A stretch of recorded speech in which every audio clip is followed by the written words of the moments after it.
Yun, magandang hapon mga amigo. Luto na naman ulit. Pulutan na naman mga amigo dahil nag-request yung mga kasama ko ng masarap daw na pulutan. Kahit isda lang. Basta masarap daw ang papulutan na sa kanila. At ni-request nila mga amigo yung bistik na tulingan. Yan. Andiyan na, gisa na ako ng mga rekado niya mga amigo kasi yung isda natin na prito na.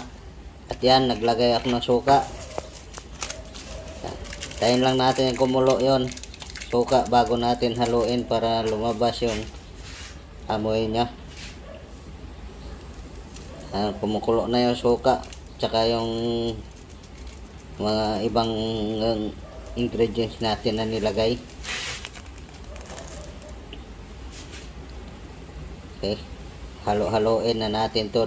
May kasamang asin na konti. Ito mga amigo, kung bago tayo magpatuloy sa ating pagluluto, kung hindi ka pa nakapag-subscribe sa ating YouTube channel, please subscribe at pakipindot ng notification bell. At huwag mo na rin kalimutang mag-like. Yan, naglagay din tayo ng 2 kutsarang asukal mga amigo. Bago natin ilagay yung isda natin na prito. Ayan, dagdag tayong magic sarap. Dagdag pampalasa din yan. Maulan na hapon mga amigo. Maulan-ulan talaga. At ito na mga amigo. Lulublob na natin tong isda na pinarito natin. Ito yung isda na tulingan. Kasama pa rin ito doon sa ginataan na ulo tsaka yung kinilaw. At ito, pangatlong recipe sa malaki yung isda. Yan.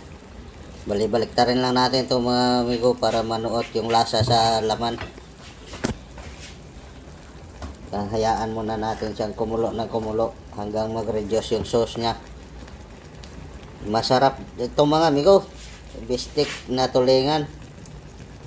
Yan. Lagay tayo ng pampaanghang, hindi labuyo. Yan, kung hindi mo pa nasubukan magluto ng ganito mga amigo, para matikman mo rin kung gaano kasarap ang bistik na isda, subukan mo rin magluto. Yan. Para malaman mo kung gaano kasarap ang fish bistik.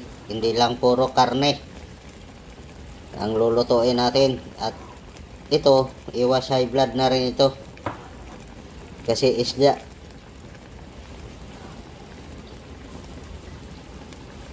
Mga amigo, naghiwa lang din tayo ng kalamansi dyan bago natin tigain muna natin bago natin lagay nya. Halo-halo lang. Yan, nagkakulay na siya, lalo siyang pumula kasi nababad na, nakuluan na siya ng toyo tsaka yung mga pampalasa natin. Biyak-biyakin lang natin to mga amigo kasi malaki. Yung malalaking parte ng isda, biyakin lang natin. Yan. Yung isda na ito mga amigo, mahigit to mahigit 4 na kilo. 4 na kilo kalahati yung isda na yun, kaya maraming nagawa natin recipe dyan. Ito, maglagay na tayo ng kalamansi juice. At maya maya tatapingan din natin yan ng sibuyas na pula. Ayan, hiniwa lang natin yan ng hugis pabilog para maganda tingnan. Karamihan naman sa bistik ganyan ang hiwa ng sibuyas pag nagtapon sila. Okay na, malapit na itong maluto mga amigo. Pwede nang mamulutan.